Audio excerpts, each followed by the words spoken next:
أذكار الصباح أذكار الصباح أذكار الصباح أعوذ بالله من الشيطان الرجيم. السلام عليكم ورحمة الله وبركاته. إن الحمد لله نحمده ونستعين ونستغفره ونتوب إليه ونعوذ بالله من شرور أنفسنا ومن سيئات أعمالنا. من يهده الله فلا مضل له ومن يضلل فلا هادي له. أشهد أن لا إله إلا الله وحده لا شريك له وأشهد أن محمدا عبده ورسوله لا نبي بعده. اللهم صل على محمد وعلى آله وصحبه وبارك وسلم ومن تبعهم بإحسان إلى يوم الدين وبعد. فإن خير الحديث كتاب الله وخير الهدى هدي محمد صلى الله عليه وسلم وشر الأمور محدثاتها فإن كل محدثة بدعة وكل بدعة ضلالة وكل ضلالة في النار. Ikhwati fiddin, azani azikumullah. Alhamdulillah kita dipertemukan Allah Subhanahu wa taala di majelis ini. Terus terang ana sebenarnya sangat berat untuk mengisi kajian-kajian yang udah ada ustadz-ustadznya masalahnya. Karena bagaimanapun mereka lebih memiliki keilmuan dibandingkan dengan pribadi gitu. Jadi jangan dianggap ini sebagai sebuah pengajaran, karena nanti silakan saja bertanya kepada ustadz-ustadz yang lebih mumpuni di bidang mereka. Namun dalam rangka saling mengingatkan, karena ilmu itu paling mudah dilupakan orang, termasuk hutang. Ya, ilmu paling mudah dilupakan orang termasuk hutang. Yang mana yang antara dua ini yang paling cepat dilupakan. Maka itu dalam rangka watawassaw bil haq, saling menasihati satu sama lain dan dalam rangka silaturahmi. Ya, maka itu pertama saya mengucap terima kasih pada Ustadz Jazuli karena dia masih memberikan waktu ya untuk orang yang jauh mungkin. Begitulah mereka memberikan kesempatan kepada yang lainnya, dan itulah adab-adab mereka yang tawadhu. Sebenarnya belum tentu yang memberi itu lebih baik daripada yang mendengar. Jadi ana mohon maaf kepada bapak-bapak semuanya kalau kajiannya sama Ustadz Jazuli agak terhenti sedikit gitu, karena ini juga atas permintaan pengurus. Karena anak mau ke Kalimantan, jadi singgah sebentar, diminta untuk ngisi sebentar di sini, dan anak sudah minta izin. Mohon maaf, anak sudah minta izin dengan Ustadz Jazuli, walaupun melalui ibu lain, dan tadi Ustadz Jazuli pun sudah beri izin. Ya, jadi semoga itu jangan jadi bahan-bahan yang lain, karena setan itu Pak sangat mudah masuk ke dalam jiwa kita. Terkadang setan masuk dengan berbagai bentuk, masuk jiwa kita, was-was muncul. Siapa itu gitu kan. Di TV tak pernah, di sini tak pernah, semua tidak pernah. Nah, itu kan jadi pertanyaan. Timbul apa kecurigaan? Jangan-jangan, kalimat jangan-jangan inilah akan merusak kita gitu. Ya, jangan-jangan, nah itu. Baik. Saya tidak bahas yang lain. Saya ingin bahas satu masalah yang kecil tapi besar. Kecil tapi besar. Apa itu? Tentang syirik kecil. Sekedar mengingatkan. Karena saya yakin ustadz-ustadz sini Jakarta sangat mumpuni dan sudah banyak bahas. Tapi untuk mengingatkan saja. Ya. Kenapa? Karena Rasulullah SAW ya mengingatkan kita bahwa sesuatu yang paling ditakuti oleh Rasulullah, inna akhwafa ma akhafu alaikum syirkul asghar, yang paling aku takutkan menimpa kalian adalah syirik kecil. Apa itu syirik kecil? Apa itu syirik kecil? Riya. Semua orang jawab riya. Riya bukan syirik kecil Pak. Riya contoh syirik kecil. Yang saya tanyakan, syirik kecil itu apa? Karena sebagian orang hanya menganggap syirik kecil itu riya, sehingga yang lain dianggap syirik besar. Man ta'allaqa tamimatan faqad asyraka. Siapa yang menggantungkan jimat, dia telah menserikatkan Allah. Syirik besar, syirik kecil. Itu karena tak paham syirik kecilnya. Menggantungkan syirik kecil. Lihat kepahaman kita kepada asas agama kita. Saya contohkan, apabila kita berbicara tentang halal haram, apa yang haram itu? Yang ada di otak kita cuma makan babi. Sehingga ada ibu-ibu dan bapak-bapak mencari dari ujung utara ke selatan mencari makanan yang halal. Begitu dia sudah dapat rumah makan yang halal, dia duduk makan, lalu ditanya, dari mana Pak? Saya dari utara. Kok sampai ke selatan? Di sana susah mencari makan yang halal. Cuman di sini saja yang halal. Sementara dia pergi tanpa busana muslimah. Apa pakaiannya halal? Pakaiannya haram. Sementara dia berlanja juga dengan uang yang haram. Tapi karena yang di pikiran dia yang haram itu hanya makanan, uang haram tak masalah. Sebab tidak ada orang yang makan uang. Kan tak ada orang makan uang, Pak. Yang dilarang makan yang haram. Makan uang tak masalah. Usaha yang haram tidak masalah bagi mereka. Yang paling penting makanan itu halal. Usahanya haram tidak masalah. Tidakkah itu asas? Tapi berapa banyaknya kita meninggalkan asas? Kita menganggap sesuatu remeh.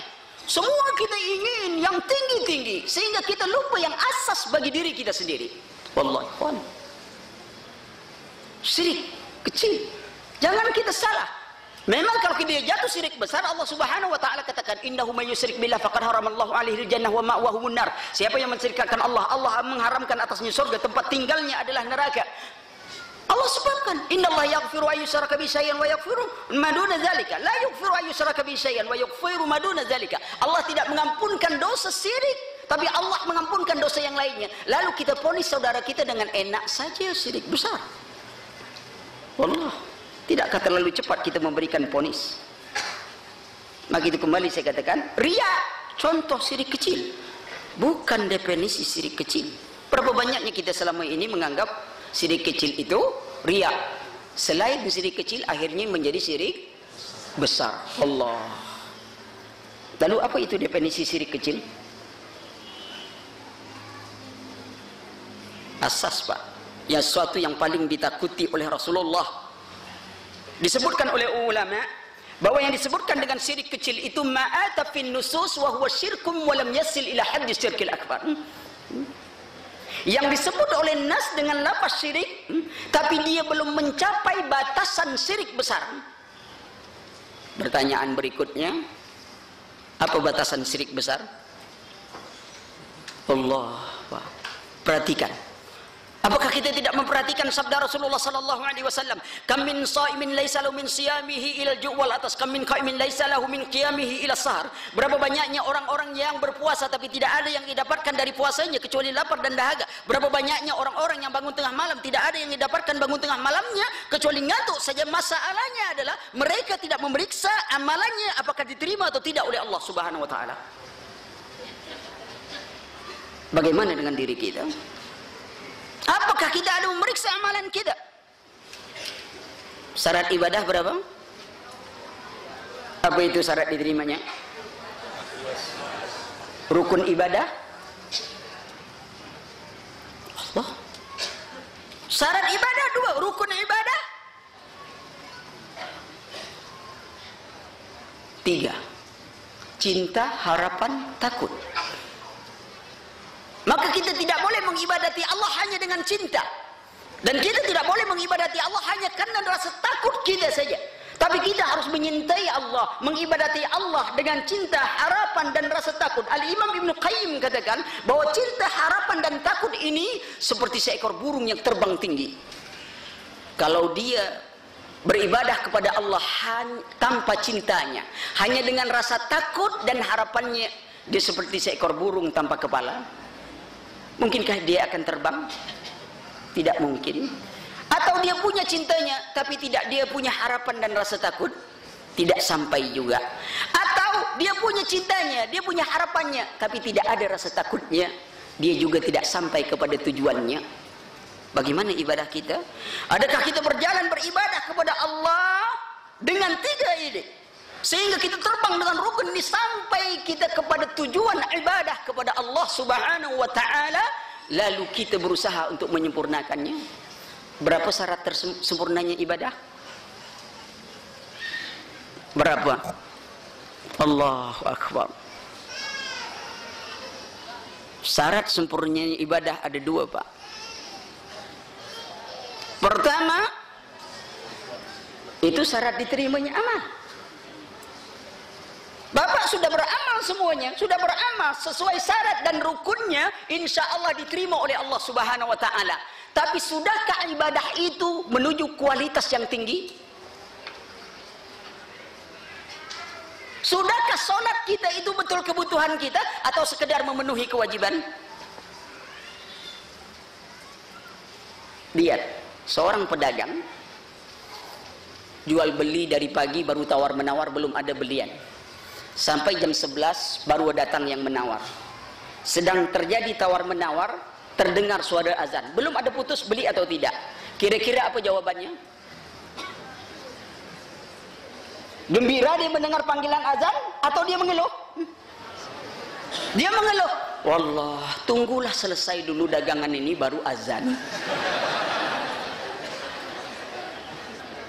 Dia sholat, Pak. Sesuai syarat dan rukun diterima Allah, insya Allah.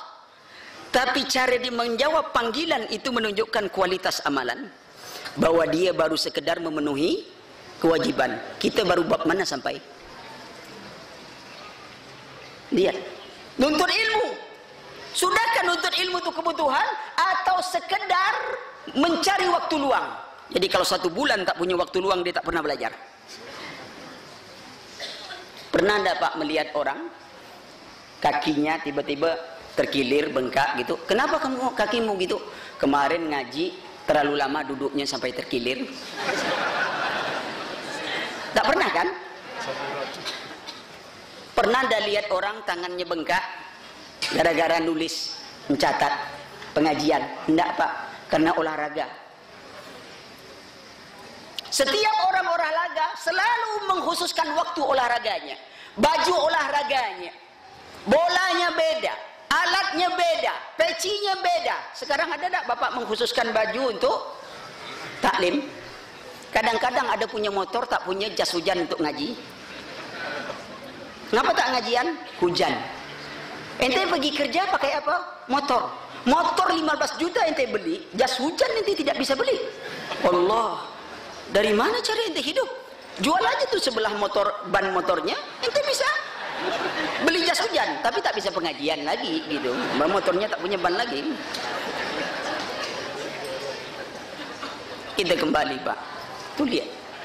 Dua syarat sempurna.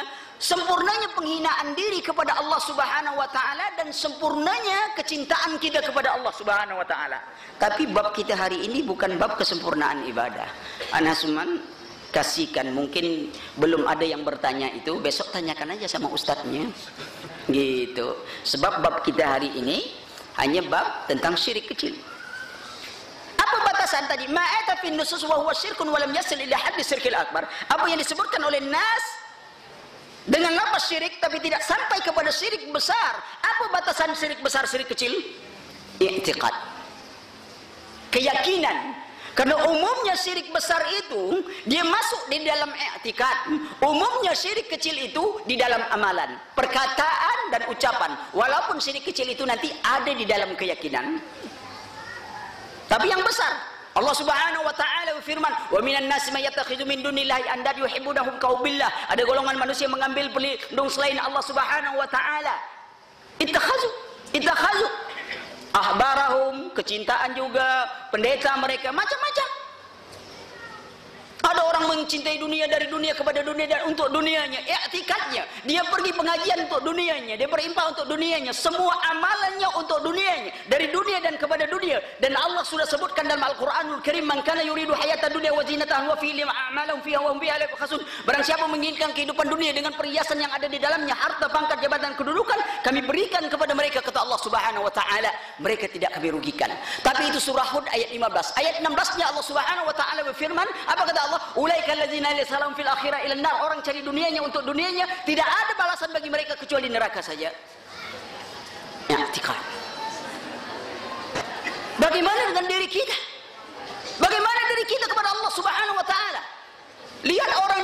cintanya kepada dunianya, mengambil rahib mereka, pendeta mereka. Ittakhadhu ahbarahum wa ruhbanahum arbaban min dunillah. Mereka jadikan rahib mereka, pendeta mereka, tuan guru mereka sebagai Tuhan selain Allah Subhanahu wa taala. Wallazina amanu asaddu hubban lillah. Orang beriman sangat cinta sebenarnya kepada Allah. Cinta juga dijadikan. Wa minan nasi man yattakhidhu min dunillahi andad yuhibbunahum kaubillah. Ada golongan manusia yang mengambil sesuatu sebagai tandingan bagi Allah, mereka cintai sesuatu itu sama dengan cintai Allah. I'tiqad.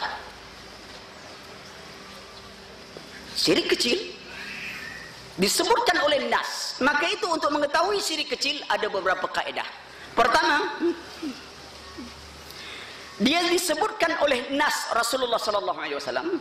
Nas syariat menyebutkannya sebagaimana hadis Rasulullah sallallahu alaihi wasallam diriwayatkan oleh Imam Ahmad. Qala Rasulullah sallallahu alaihi wasallam, "Inna akhwafa ma akhafu alaikum syirkul asghar." Sesungguhnya apa yang aku takutkan menimpa kalian adalah syirik kecil. Qala ya Rasulullah, wa ma syirkul asghar? Ya Rasulullah, apa syirik kecil? Ar-riya. Langsung nas menyebutkan riya syirik kecil. Itulah makanya contohnya syirik kecil. Nas menyebutkannya. Ya. Sebagaimana firman Allah Subhanahu wa taala, "Qul innama ana basyarum mislukum, yuha ilayya annama ilahukum ilahu wahid." Qul innama ana basyarum mislukum, yuha ilayya. Di dalam kalimat in ana basyarum mislukum, yuha ilayya, itu terdapat rukun dari syahadat Muhammad Rasulullah. La ilaha illallah berapa rukun, Pak? Berapa rukunnya? Rukun la ilaha illallah apa dia? Nafi dan isbat. La ilaha nafyun, illallah isbatun, penetapan. Sedangkan rukun Muhammad Rasulullah berapa? Berapa rukun Muhammad Rasulullah? Asas, Pak. Dua kalimat syahadat asas. Dua rukunnya. Rukun pertama, pengakuan bahwa Muhammad adalah hamba Allah. Ana basyarum mislukum. Pengakuan agar kita tidak melebihi Rasulullah dari apa yang disebutkan oleh Allah Subhanahu wa taala. Sebab Rasulullah sallallahu alaihi wasallam bersabda, "La tatruni kama ataratin nasara ibnu Maryam." Jangan kalian mengangkatku, memujiku sebagaimana orang Nasrani mengangkat Isa ibnu Maryam. Yang kedua, yuha ilayya, pengakuan bahwa Muhammad adalah utusan Allah, agar kita tidak meremehkan Rasul, tidak mengangkat Rasul melebihi kedudukan yang diberikan Allah, tidak menurunkan Rasul, tidak merendahkan Rasul karena dia adalah utusan Allah. Tidak boleh berdusta atas nama Rasul sallallahu alaihi wasallam. Man kadzaba alayya muta'ammidan falyatabawa ma'hadu minan nar. Siapa berdusta atas namaku sekali saja, maka tempat duduknya dalam api neraka. Ada batasan. Yuha ilayya annama ilahukum ilahu wahid. Sesungguhnya ilah kamu, Rabb kamu adalah Rabb yang Maha Esa. Faman kana yarju liqa'a rabbih, barang siapa berharap bertemu dengan Rabbnya, falyamal amalan salihah. Hendaklah dia beramal soleh. Amal tidak disebut soleh kecuali ikhlas dan ittiba kepada Nabi sallallahu alaihi wasallam. Berapa banyaknya orang-orang ikhlas tapi tidak ittiba. Banyak orang ikhlas, Pak. Sebenarnya kalau orang ikhlas, ada orang sholat hari Ahad itu sholat subuhnya 8 rakaat, ikhlas lillahi ta'ala. Kalau kita tanya, ngapa 8 rakaat? Saya kalau kerja lagi libur memang biasa, memang begitulah, agak semangat sedikit, tak diterima walaupun banyak, maka jadi beda. Walaupun banyak, bukan banyaknya, Khawarij lebih banyak daripada kita. Pengajian pun bukan banyaknya bapak pergi pengajian. Itu ikhlas? Enggak. Rutinitas ngaji itu yang akan dinilai. Berapa banyaknya orang ngaji sini, tapi tak ada berubah. Nipu jalan juga kok. Ya, nampar istri jadi juga, nendang istri pun jadi juga, tak ada perubahan. Padahal dia ngaji, mungkin belum lahir sudah ngaji duluan. Tapi tak ada perubahan. Untuk apa? Sebagian lagi ngaji, lihat ustad. Mati ustadnya, dia tak ngaji lagi, Pak. Sebab idolanya ustad itu. Karena ustad itu belum poligami. Begitu ustadz tuh poligami, tak mau lagi ibu-ibu ngaji dengan ustadz. Umpamanya nih Bu, bukan saya menyinggung ibu-ibu gitu. Iya. Motivasinya siapa? Ada lagi yang pergi pengajian hanya ingin lihat orang banyak. Dilihat masjid pakai motor, dilihat masjid ada orang dalam masjid, belum ada, muter. Datang satu lagi, lihat lagi masjid, ada orang, belum ada, muter lagi. Akhirnya ada 100 orang muter-muter keliling masjid. Karena di dalam masjid tidak ada orang. Ngajinya karena orang. Ya mudah-mudahan di sini tidak, ini banyak insya Allah. Ya, cukup banyak. Tapi itu realita. Semoga kita tidak masuk dalam realita itu. Sesuatu yang nyata bukan berarti itu yang benar. Sihir nyata, tapi itu bukan benar. Ya, perhatikan. Karena Allah Subhanahu wa taala berfirman, "Wa ma umiru illa liya'budullaha mukhlishina lahuddin," dan mereka tidak diperintahkan kecuali hanya untuk memurnikan seluruh ketaatan hanya kepada Allah Subhanahu wa taala. "Innal munafiqin yukhadi'una Allah wa huwa khadi'uhum." Orang munafik coba-coba menipu Allah, tapi Allah lah yang membuat makar untuk mereka. "Wa idza qamu ila shalah qamu kusala." Kalau mereka berdiri untuk salat, mereka berdiri dengan malas-malasan. Untuk apa? Yura'unan nas, agar dilihat manusia. Riya yang pertama. Walaupun nanti bab riya ini sangat panjang. Sebab riya itu bagaimana bentuknya, apa sebabnya, ininya sangat panjang sekali Pak. Tapi saya membahas tentang sikit saja, kita tidak bahas riya khusus. Yang kedua, ya, terkadang syirik kecil itu disebut dengan lafaz nakirah. Tidak pakai huruf alif lam. Terkadang, ya, itu menunjukkan syirik kecil. Apa contohnya? Inna ruqa wa tama'in wa tiwalata syirkun. Syirkun. Inna ruqa, jampian-jampian. Wa tama'im, jimat-jimat. Ya, wa tiwalata syirkun. Tiwalah, jampian pengasih. Ya, syirkun, syirik. Tapi lapasnya tidak pakai alif lam, bukan asyirku tapi syirkun, maka dia menunjukkan itu syirik kecil. Itu dia. Yang ketiga, pemahaman para sahabat. Ya. Hah? Ya, tolong kasih tahu aja sebab ini sudah korupsi waktu saya, nanti bahaya pula. Terbiasa korupsi waktu, nanti korupsi uang kan susah. Sholat kita jam, kita pengajian kan sebelum zuhur ya, bukan sampai zuhur. Sebab waktu zuhur kita sholat, ya jangan pengajian.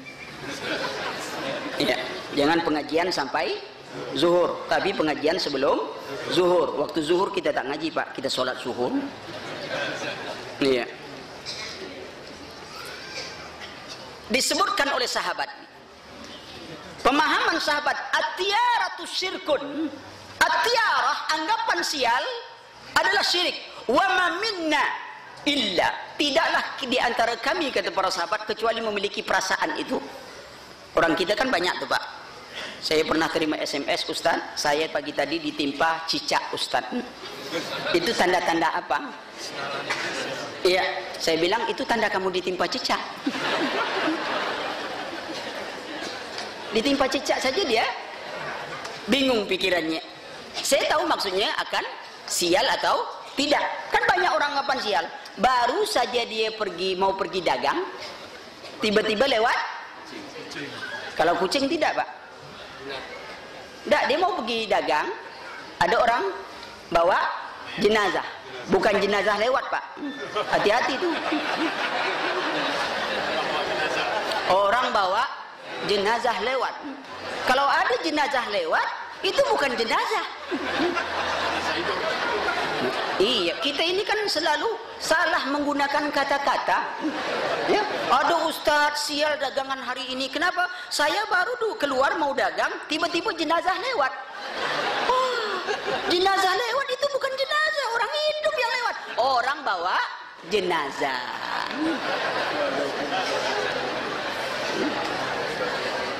Maaf Pak, orang Melayu biasanya dia memang perlu membetulkan bahasa. Sebab bahasa Indonesia yang asli itu kan bahasa Melayu Pak.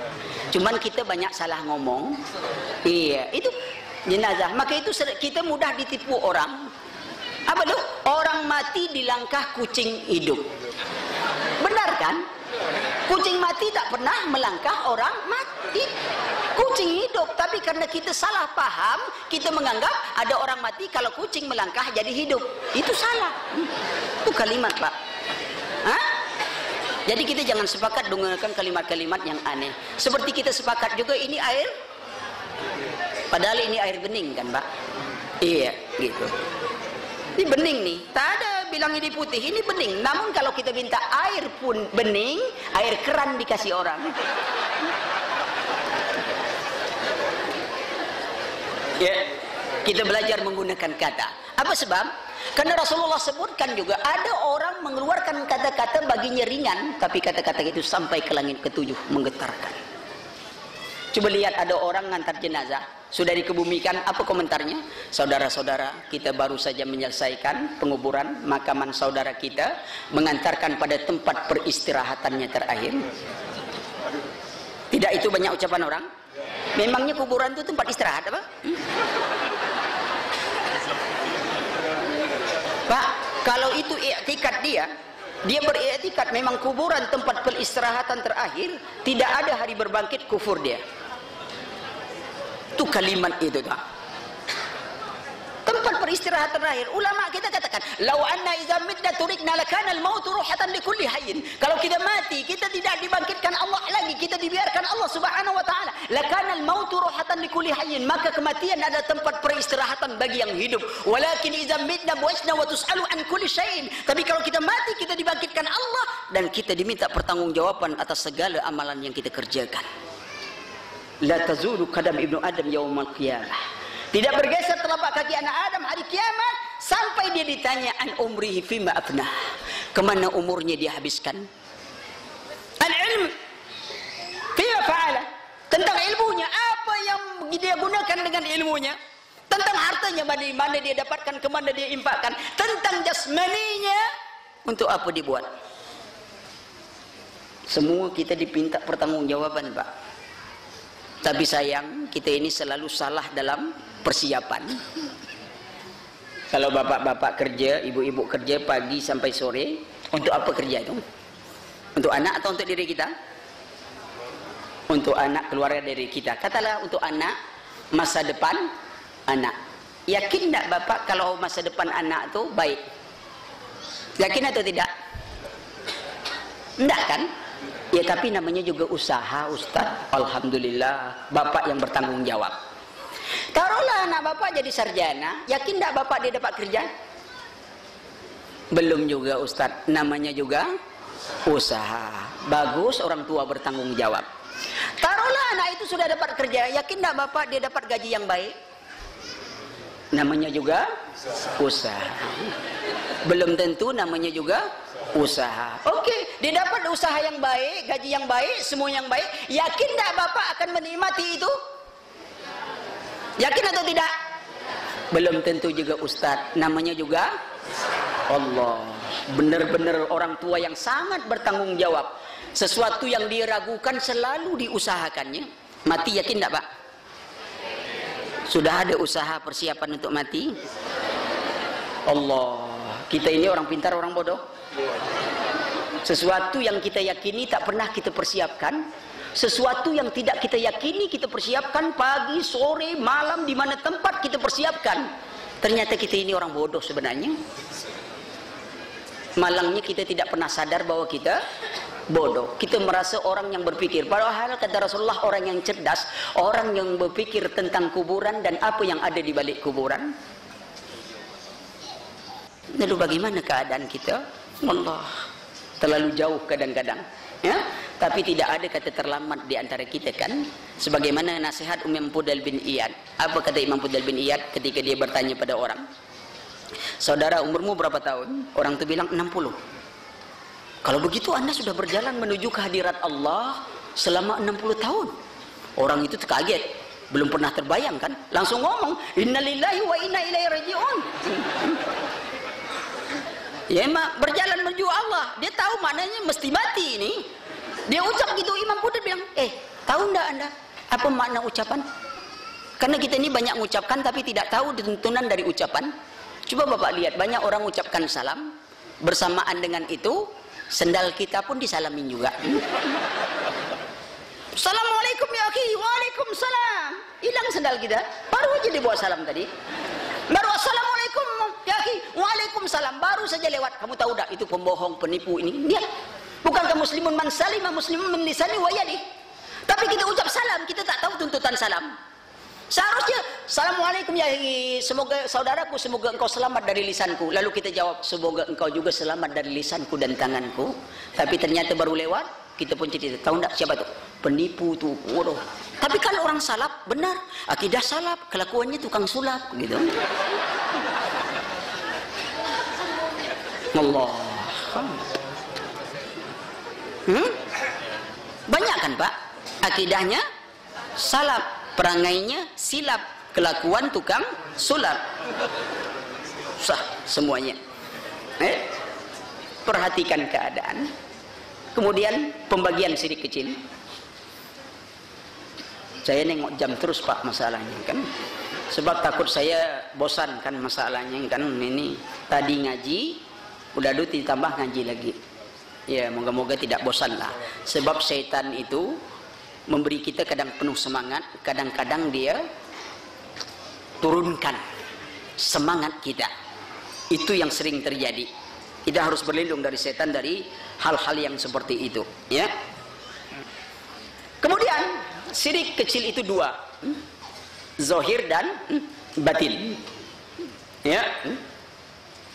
Apa yang zahir nyata, seperti Rasulullah SAW bersabda, man halafa bi ghairillah faqad asyraka.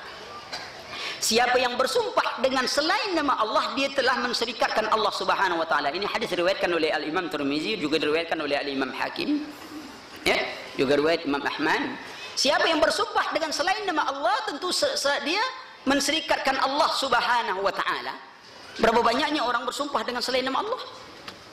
Allah boleh bersumpah dengan makhluknya. Sebab ketika Allah menjadikan makhluknya sebagai sandaran, mengidofahkan namanya dengan makhluknya, itu menunjukkan apa yang disebutkan oleh Allah sebagai sandaran itu perlu diperhatikan. Allah bersumpah demi masa.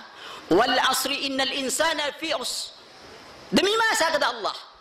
Demi masa sesungguhnya manusia berada dalam kerugian. Manusia berada dalam kerugian. Ad-dunya mal'un wa mal'unun ma fiha. Dunia ini terlaknat, terlaknatlah apa yang ada di dalamnya, semuanya terlaknat. Ilal alim wal muta'allim, kecuali orang yang berilmu dan diberi ilmu oleh Allah, mengajarkan ilmunya, atau zikrullah wa ma wala, atau semisal zikir kepada Allah Subhanahu wa taala. Al-Imam Syafi'i ketika mengambil ayat ini, wal asri, surah Al-Asr, apa kata Imam Syafi'i? Lau ma anzalallahu hujjatan li khalqihi illa hadhihi surah lakafathum. Kalau Allah Subhanahu wa taala tidak menurunkan hujjah kepada hambanya kecuali surah ini, sudah mencukupi untuk mereka. Mereka itu berada dalam ruginya. Lihat Pak, berapa ruginya manusia? Tidur berapa hari, berapa jam satu hari? Berapa jam satu hari tidur ikhwan? 8 jam. Kalau Anda berumur 30 tahun, berapa tahun sudah antum tidur? Hah? 10 tahun. Tapi itu masih kurang Pak. Ditambah 2 jam di majelis taklim, antum tidur juga. Iya. Sebab majelis taklim adalah obat tidur yang paling nikmat. Jadi ibu-ibu atau bapak-bapak, kalau ada tetangga yang sudah berobat ke luar negeri, kemanapun masih susah tidur, bawa aja majelis taklim. Insya Allah ustadznya punya mantra mantap. Amma ba'du, tidur tuh Pak. Dia bangun setelah mantra terakhir keluar, subhanakallahumma wa bihamdika. Hah? Iya, mudah-mudahan sini tak ada. Yang di sana saja. Iya. Di sini tak ada. Yang di sana saja yang ada. Mudah-mudahan. Kan benar, majelis taklim itu tempat tidur paling nikmat Pak. Tak ada. Bapak bayang tak? Ada orang bayar hotel 30 juta, mau tak dia tidur sambil duduk? Enggak kan? Di majelis taklim gratis, sambil duduk dia bisa tidur. kan? Wallah, betul-betul nikmat. Ya, ya semoga tidak ada yang tidur lah. Ya. Itu kenyataan. Orang hanya pergi taklim untuk tidur, capek kerja. Di rumah tak bisa tidur, diganggu. Tapi kalau di taklim, insya Allah cepat tidurnya. Kalau Anda tidur 8 jam, ya, sudah sepertiga usia kita untuk tidur. Lalu ketika ada kesempatan dibagikan Allah, malam kan tempat istirahat sebenarnya. Istirahat itu apa, Pak? Tidur. Itu definisi yang salah. Iya, tidur itu bukan istirahat, Pak. Istirahat itu berpindah dari satu pekerjaan kepada pekerjaan yang lain. Itu istirahat. Tidur bukan istirahat. Coba Bapak tidur, mimpi naik pesawat, udah tuh dijatuhkan dari pesawat. Ya, masuk ke sungai, dikejar buaya, berenang ke tepi, masuk ke hutan, dikejar harimau. Saya yakin Bapak menyesal tidur tadi. Iya tidak? Iya, maka tidur itu bukan istirahat. Maka itu jangan nak pikir bahwa ulama kita itu malam itu banyak tidur. Karena mereka tidak menikmati tidur. Mereka malam itu lebih banyak bangun malamnya. Mereka beristirahat malam dengan pekerjaan lain, dengan baca Qur'annya, dengan sholatnya, dengan belajarnya. Itu yang mereka lakukan. Nikmat mereka hidup dengan itu. Bukan tidur. Definisi yang salah istirahat itu tidur. Apalagi tidur 8 jam, tidur Yahudi. Coba Bapak tidur jam 12. Bangunnya jam berapa? Jam 8. Kapan sholat malamnya? Kapan sholat subuhnya? Jangan diikutkan. Si Albani katanya tidur cuma 2 jam. Umurnya 90 tahun, tidak ada yang lupa. Kita olahraga setiap hari. Kadang-kadang main kucing-kucingan. Sepak bola. Bola kan satu, dikejar rame-rame. Kiper sudah nangkap, nendang lagi. Memangnya tak ada pekerjaan lain apa gitu? Ya kalau mau nendang bola, ikat aja bola di bawah meja, sambil baca, tendang gitu, main bola. Bacaan dapat, bolanya pun dapat. Allah, realita. Jadi kembali kita bahwa waktu banyak ditinggalkan orang. Orang tidak menghargai waktunya, usianya habis makan waktunya dari dunia untuk dunia dan kepada dunia. Saking mikirnya dunia, Pak, sampai dalam sholat pun masih mikir dunia. Ada orang ikut manajemen sholat khusyuk. Ternyata setelah ikut ditambah tidak khusyuk. Kenapa? Waktu dia nengok, dia ikut peserta 300 orang. Bayaran 1 juta, begitu sholat dia terpikir, enak jadi ustadz ya, 300 kali 1 juta, 300 juta.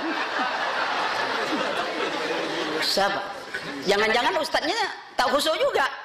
300 juta, potong panitia, potong ini, berapa lagi? Allah, ikhwan. Padahal jawaban ulama kita tentang khusyuk sholat sudah jelas. Kenapa kita tidak dapat khusyuk dalam solat? Apa kata Imam Ibn Qayyim?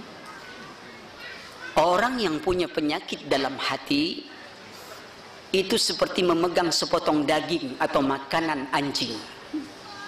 Iblis itu anjing yang kelaparan. Kalau makanan anjing kelaparan itu di tangan kita, lalu kita mengusir anjing itu, tapi makanannya tidak kita buang. Pergi, makanan di genggaman kita. Kira-kira anjing pergi atau tidak? Tidak. Begitu juga hati kita. Bapak baru dapat gajian, baru belanja, baru mau bayar, dompet tak ada. Mana dompet saya tadi? ATM di situ, semua di situ, kecuali uang receh saja baru masuk celengan. Ya Pak, prinsip ekonomi kan untuk masjid, Pak. Untuk dagang tak ada prinsip ekonomi. Prinsip ekonomi itu untuk infak, mengeluarkan infak sekecil-kecilnya untuk dapat surga firdaus sebesar-besarnya.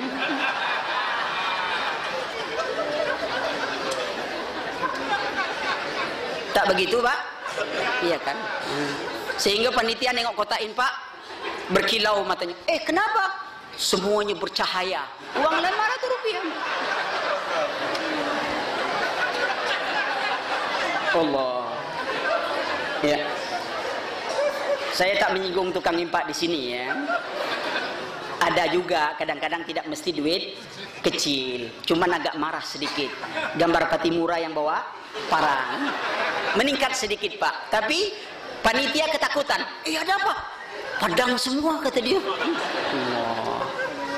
Malulah kita pada Allah. Yang kita minta surga Firdaus besar, tapi yang kita berikan kecil. Udah itu kita ngota bicara sama orang karena kita. Tak malu kita pada Allah. Kembali kita tadi lihat, ketika dompet hilang, ini hilang, kita cari muter-muter cari di sini tak ada, tanya tak ada, tiba-tiba terdengar suara azan. Kira-kira sholat dulu kah atau cari dompet? Hah? Kalau cari dompet juga berarti tak masuk kajian. Tapi kalau dia berhenti begitu azan sholat terdengar, dia berhenti, dia tak cari dompet. Kalau ditanya apa? Udah ketemu dompetnya? Karena dia sudah lama ngaji, putus ma'rifatnya istilahnya. Sudahlah, kalau rezeki ketemu, kalau tidak rezeki itu sudah takdir Allah. Seolah-olah benar-benar matang kajiannya Pak. Tapi yang ditanya itu yang ngomong hatinya atau lisannya? Ternyata yang ngomong itu hanya lisan. Hatinya sangat cinta sama dompet. Itu yang dia bawa dalam sholat. Makanan setan itu dia bawa. Ketika dia angkat takbir, setan masuk karena makanannya belum kita buang. Tidakkah banyak begitu? Sangat banyak begitu. Kalau gitu kita perlu mengikis makanan itu agar kita mendapatkan apa dikatakan oleh Rasulullah sallallahu alaihi wasallam, "Ya Bilal, aqimis shalah, arihna bis shalah." Wahai Bilal, dirikan salat, istirahatkan kami dengan salat, nikmat salat. Kita tidak mulai salat itulah mulai berpikir, Allah, bunyi mercun. Kalau kita kaget Pak, itu tanda kita sadar.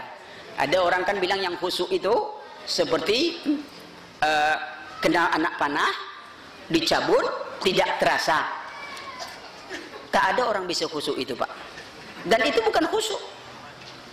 Coba kalau Bapak saking khusyuknya, jangankan anak panah, imam ruku, imam sujud, biar aja saking khusyuknya. Amin, orang diam saja, khusyuk Bapak tuh sholat. Orang sudah bubar pun dia masih tegak saja. Itu tak khusyuk Pak, peka namanya. Allah ikhwan. Seharusnya kalau khusyuk itu begini, umpamanya kalau kita sholat bunyi mercun, kan wajar. Kalau kita tak dengar bunyi mercun kan berarti peka. Bagaimana kita nak dengar bacaan imam? Dengar, kaget. Lalu ingat bahwa kita ini lagi sholat, kembalikan sholat. Jangan ngitung. Wah mercun, wah ini harganya sekian, ini sekian, itu sekian. Itu yang tak khusyuk jadinya. Udah ngitung, begitu salam, jadi apa jadi? Dapat untung 500.000 kata dia.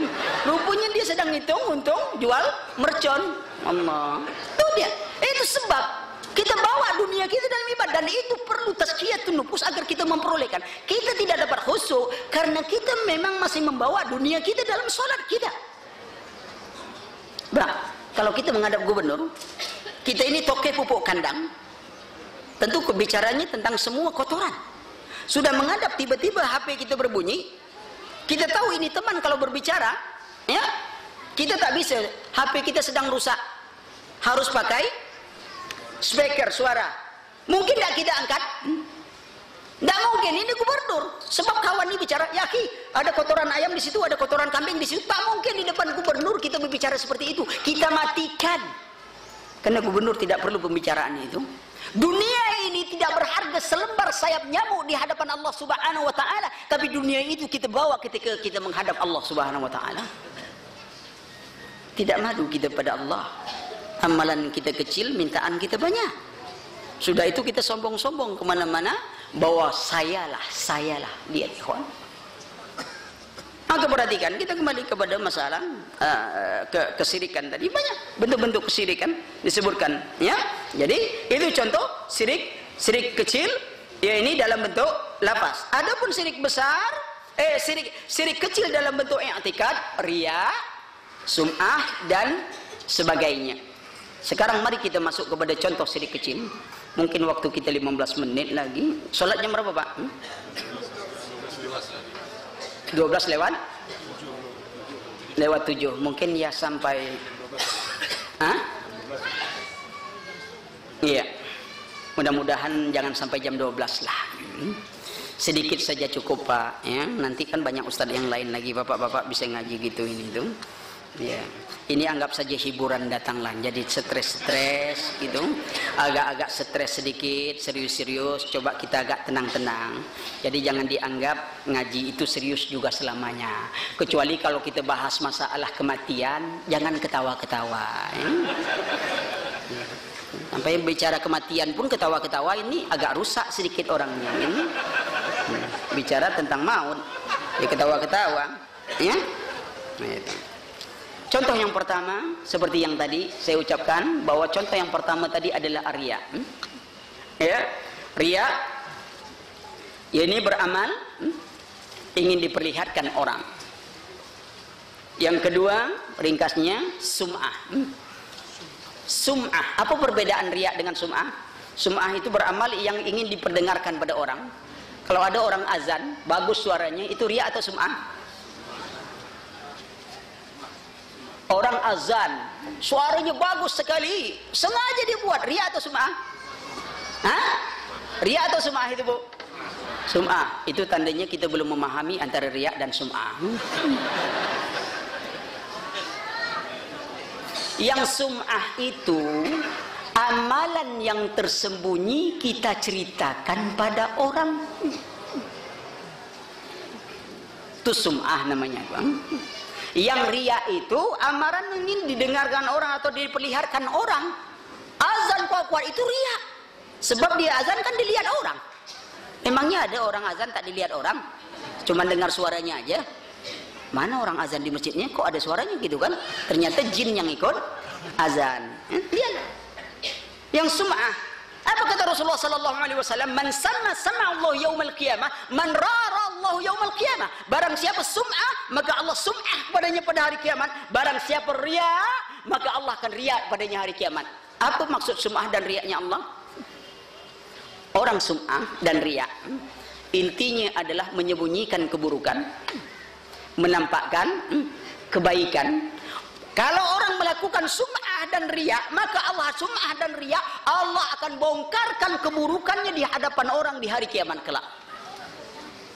Maka itu hati-hati. Kita kan malu keburukan kita dilihat orang di dunia. Tapi kalau kita sum'ah dan riya, semuanya akan dibeberkan Allah nanti. Maka itu hati-hati dengan amalan sum'ah dan riya. Yang ketiga, al-manni, mengungkit-ungkit kembali kebaikan, mungkin kembali. Ya ayyuhallazina amanu la tubtilu sadaqatikum bil manni wal azam. Wahai orang-orang beriman, jangan kalian hapus pahala sedekah kalian dengan manni wal adza, dengan mengungkit-ungkit kebaikan itu dan menyakiti hati orang yang kalian bantu. Berapa banyaknya kita melakukan demikian? Kadang-kadang kita tak nyakitkan lah ya Pak. Mungkin sebagian kita tuh kadang-kadang ngomong, ya udah kita tolong, udah kita bantu, kita bukan minta balasan lah, tapi ya terima kasih lah. Banyak enggak gitu? Hah? Udah kita bantu, udah kita ini semuanya, jangankan balas, terima kasih aja tak ngomong kata dia. Dah. Hebat. Padahal Allah Subhanahu wa taala berfirman, "Wa yut'imut ta'ama 'ala hubbi miskin wa yatiman wa asira." Lalu jawab, innama nun'imukum liwajhillah la nuridu minkum jazaan wala syukura. Sesungguhnya kami wa yut'imu, mereka memberi makan yang paling ia cintai. Itu bedanya Pak. Orang beriman memberi makanan yang paling ia cintai. Kalau kita kadang-kadang memberi makan yang tak kita sukai. Kalau itu daripada basi. Nah, gulai semalam masih ada. Masih Pak, tolong panaskan. Ini dekat berbuka, panaskan. Pak, sudah panas? Bu, udah panas makan semalam? Udah, bagi yang ke tetangga sebelah daripada basi. Tidak gitu banyak kadang kita lakukan. Padahal orang beriman, mereka memberi yang ia cintai kepada fakir miskin, anak yatim, harta tawanan. Tapi mereka memberi, mengatakan kami memberi ini hanya karena Allah Subhanahu wa taala. La nuridu minkum jazaan wala syukura. Kami tidak meminta balasan pada kalian, terima kasih pun tak perlu. Tapi apa yang kita lakukan? Saya ya tak minta balasan, tapi kok pandailah terima kasih sedikit, kan? Keikhlasan kita itu tadi. Ingat Islam. Islam mengajarkan memberi untuk ikhlas. Tapi orang yang diberi juga diajar untuk pandai berterima kasih. Apa kata Rasulullah? La yashkurullaha man lam yashkurun nas. Tidak bersyukur kepada Allah orang yang tak pandai berterima kasih pada manusia. Lihat, yang memberi disuruh ikhlas, jangan minta terima kasih. Yang diberi harus pandai berterima kasih. Dengan ilmu mereka bisa sejalan. Ya? Ini al-manni, ya, mengungkit kembali. Kemudian bersumpah tadi dengan selain nama Allah. Yang ketiga, kelima, jimat-jimat. Ya, apa yang dikatakan jimat itu, Pak? Sebenarnya maknanya jimat itu adalah suatu tangkal atau apa untuk kesempurnaan. Tapi saya sendiri mendefinisikan jimat itu kartu anggota jin. Ya. Kartu anggota jin. Jadi Bapak kalau mau jadi jin-jin di sekitar Pulau Jawa menolong, pakai aja kartu anggota jin. Jadi kalau kartunya itu kebalnya di Jawa, sampai nanti di Sumatera belum tentu kebal, Pak. Sebab kartu anggota jin Sumatera bukan itu, gitu. Tak berlaku, kan begitu. Umumnya orang punya ilmu kan begitu, Pak. Dia hebat di Sumatera, di Jawa belum tentu dia hebat. Lantaran apa? Jinnya lain lagi gembongnya. Oh, itu bukan, itu daerah Riau. Kita ini Jawa, Jakarta nih, Betawinya lain lagi gitu.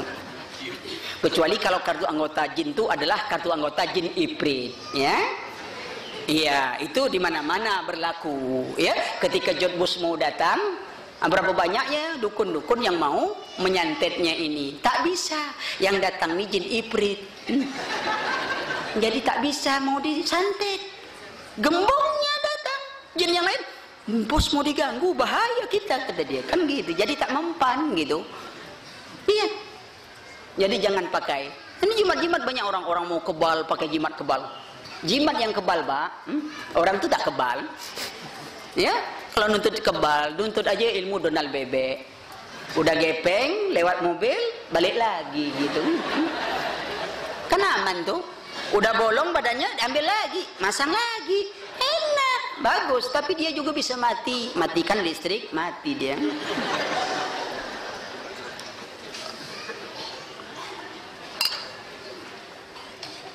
Berikut mantra.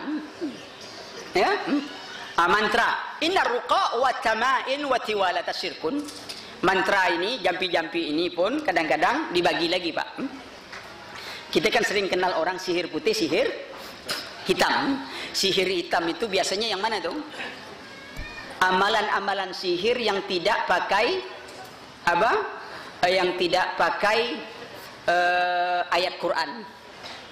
Kalau yang amalan sihir itu pakai ayat Quran, itu apa? Itu sihir putih. Jadi kalau umpamanya apa yang tak laku-laku, ya, umpamanya laki-laki yang tak laku-laku lagi, umpamanya, lalu dia ingin mendapat ilmu pemanis gitu, supaya semua orang nengoknya manis saja gitu, imut-imut aja lihatnya gitu. Tuh ada doanya, Pak, gitu. Entah di Jawa saya tak tahu, di negeri Melayu ada doanya, namanya Bismillah 6. Pak, kalau kajian Bismillah, kalau aliran Ma'rifah ini, ahli tarekat Ma'rifah, dia macam-macam, Pak, tingkatan tarekat itu ada sekitar 65 lebih yang terkenal sekarang. Ya, amalannya pun beda-beda. Ada yang tinggi nanti martabat 3 Ibnu Arabi, ada martabat 7, ada martabat 40 Al-Jilli. Ya, kita martabat biasa sajalah dulu ya. Jangan banyak-banyak ya. 1 ya martabat Bangka ini ya. Jangan banyak-banyak, Pak. 1 saja belum habis ya. Dia baca tuh, baca doa ya, lalu dia baca supaya ada lagi anjuran doa Nabi Yusuf supaya nanti dipandang orang manis. Nabi bilang Nabi Yusuf tuh tak baca doa lah, ganteng. Kita ini apa? Gantung semuanya. Tak bisa. Memang kita hitam manis, tapi begitu kita tidur di kerumun semut, habis manis tinggal hitam saja lagi. Doa, ada doanya apa? Doa 1000 dinar kan, Pak? Tahu apa doa 1000 dinar tuh? Hah? Itu surah At-Tolak ayat 2 sampai 3. Itu yang digantung, Pak. Itu yang namanya doa 1000 dinar. Orang Cina pakai doa 1 juta dinar. Begitu dompet kita, toko kita macet, dia laris karena dia 1 juta dinar. Apa doa-doa? Ya, ada mantra-mantra macam-macam. Terkabul. Karena apabila orang minta dengan ayat Quran lebih makbul dibanding dengan ini. Kenapa? Karena setan itu lebih mudah menggoda orang dengan bacaan ayat Quran. Saya contohkan satu mungkin ya. Satu saja nih, yang laki-laki tak perlu mencatat. Umpamanya ilmu apalah. Ya, ada sebenarnya amal-amalannya Pak, tapi kita tak bisa ngamalkan juga lagi. Ya sudah terlarang. Ya, tapi kadang-kadang bacaan mereka itu umpamanya kalau dalam dunia gaib itu ada namanya ilmu kebal, apa dia baca? Laqad ja'akum rasulun min anfusikum azizun 'alaikum ma anittum harisun 'alaikum ya bil mu'mini raufur rahim. Fa in tawallau, tu baca nanti. Itu banyak beberapa amalan ada syarat-syaratnya. Dapat ilmu kebal Pak. Allah, mantap. Ada lagi dapat ilmu tenaga dalam. Macam-macam, ada tenaga dalam, ya mantra-mantra. Lihat, semua ilmu tenaga dalam intinya satu Pak. Apa itu? Pengosongan pikiran. Yoga atau apa, pengosongan pikiran. Nah, oleh orang Islam dicampur. Ketika kosong pikiran, aliran ini amalannya, aliran ini amalannya. Nah, ketika pikiran kosong itulah jin masuk. Bercokollah dia di dalam. Maka itu ilmu itu bisa dimanfaatkan ketika orang marah. Kalau orang marah kan tak jadi. Coba Pak Soka datang, kan tak pandai marah Pak Soka itu Pak. Kan tak bisa bilang, kan kamu pergi sana, tak mau dia. Sebab dia tak punya perasaan. Pokok peluru itu tak punya perasaan Pak. Maka itu dia tidak bisa dipakai sihir-sihir. Kecuali ada peluru yang pakai perasaan. Begitu nak lihat, kurus, cari aja yang gedeng gitu. Tak ada ilmu itu, dia makan semuanya. Maka ilmu sihir tak mempan dengan bom, dengan ini tak mempan. Karena benda itu bukan punya perasaan. Ya? Itu dia. Banyak mantra-mantra yang dibacakannya. Tenaga dalam. Kemudian tatayur. Tatayur itu atiar atau sirkut. Ini anggapan sial tadi. Ya, kan ada orang kita ini pakai penangkal Pak. Ya, hari-hari. Kalau Bapak kumpulkan hari-hari sial seluruh negeri kita ini, tak ada satupun Bapak bisa keluar. Sebab setiap daerah tuh hari sialnya beda-beda. Akhirnya kita tak bisa keluar, sial semua sial. Ya, bangun rumah juga lihat.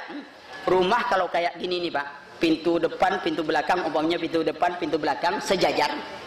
Itu menurut Feng Shui, ya, itu rezekinya tidak akan bisa jadi orang kaya. Kenapa?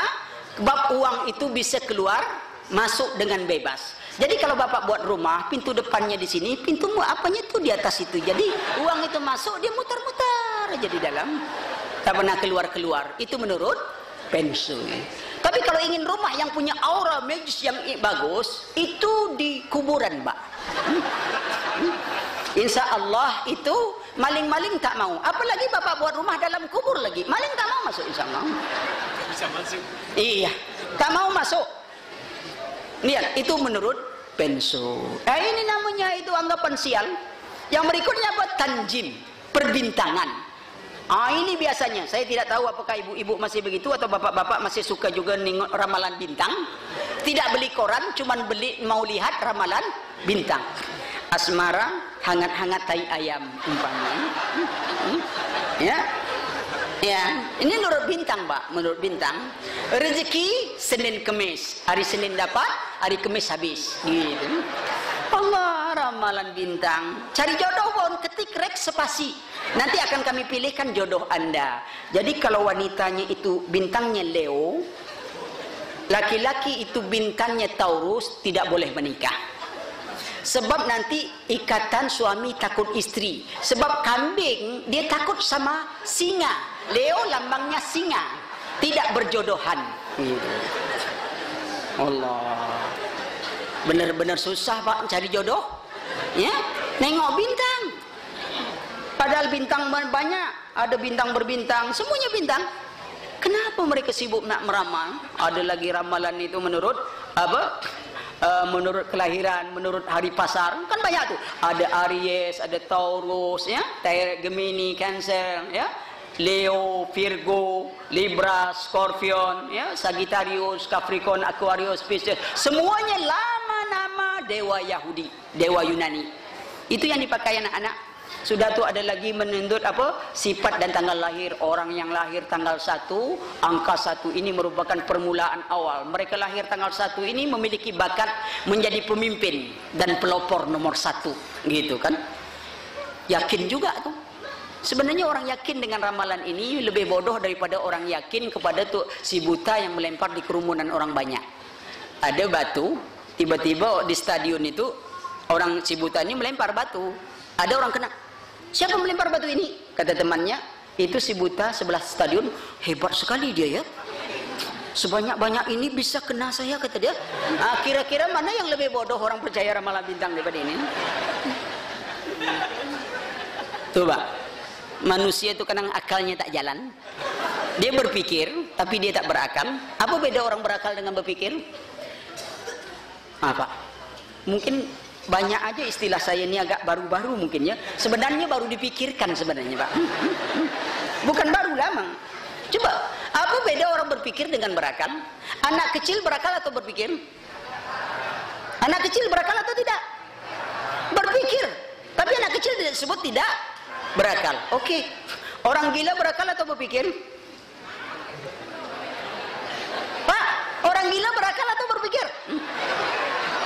Hah? Pak, orang gila itu berpikir. Apa buktinya? Apa buktinya? Coba kalau orang buta, orang gila minta rokok, bapak kasih pulpen. Marah ada dia? Marah. Kita yang dibilangnya gila. Saya minta rokok, kenapa pulpen? Dasar gila itu, kata dia. Kan berpikir dia tuh, Pak. Itu. Jadi kalau ingin kuat ingatan, rokok saja banyak-banyak. Sebab orang gila sudah lupa dirinya, lupa apanya, lupa keluarganya, tapi tak lupa rokoknya. Wah, itu maksud saya, ya. Jadi dia berpikir. Orang tidur berakal atau berpikir?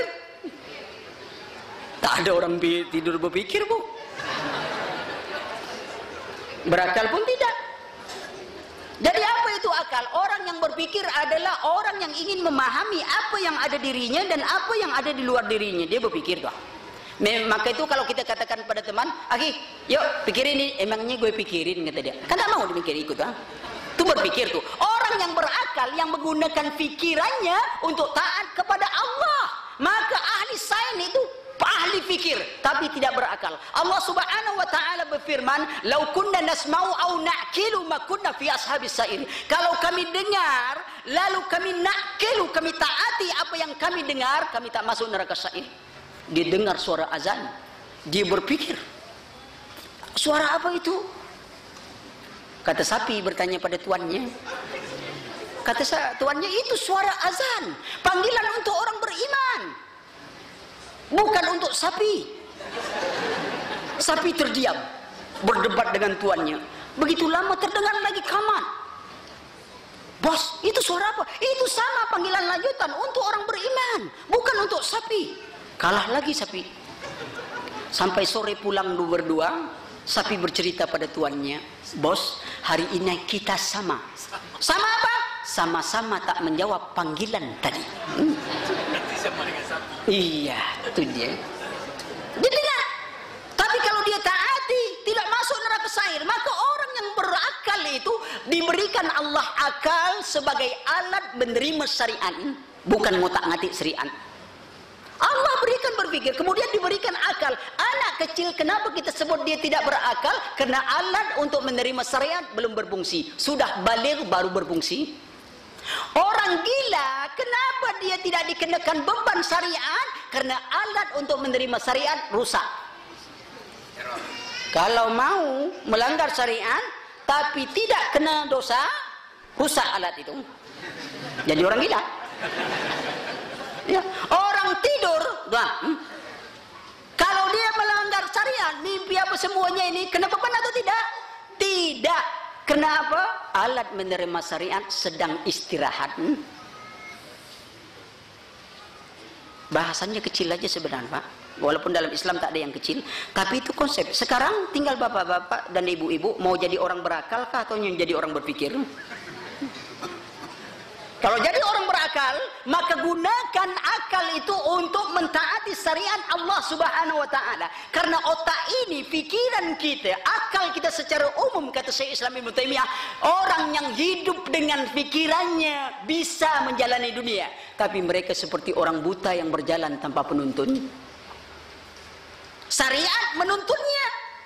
Maka ketika syariat datang, dia tidak boleh ditentang, karena syariat, cahaya syariat akan menuntun akal, karena akal ini sangat terbatas, Pak. Itu ada angin. Ada tak yang tahu bentuk angin? Masuk dalam kereta angin, Pak. Masuk dalam minyak angin. Masuk dalam perut, masuk angin. Kalau kentut, keluar angin. Tapi ada tak yang tahu bentuk angin? Tak ada. Akal. Maka itu sering saya katakan, ahli filsafat akalnya hanya sebatas buang angin. Coba lihat, kalau orang buang angin lalu dia mau sholat, apa yang dicuci? Anggota wuduknya atau tempat keluar anginnya? Apa hubungan anggota wuduk dengan tempat buang angin? Justru tempat buang anginnya tak dicucinya. Tapi kalau ada orang buang angin, dia mau sholat, dia cuci tempat buang anginnya, lalu dia sholat, apa dikatakan orang? Orang gila. Kalau masalah buang angin saja, akal manusia tidak tunduk pada syariat, disebut orang gila.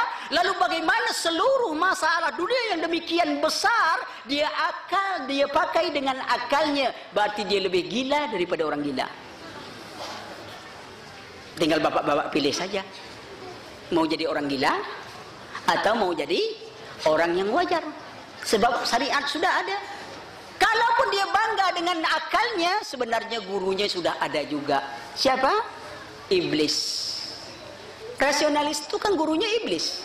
Sebab Allah perintahkan iblis membantah dengan akalnya. Maka orang membantah ayat Allah, qala Rasulullah sallallahu alaihi wasallam, dengan akalnya, gurunya sudah ada. Jangan heran.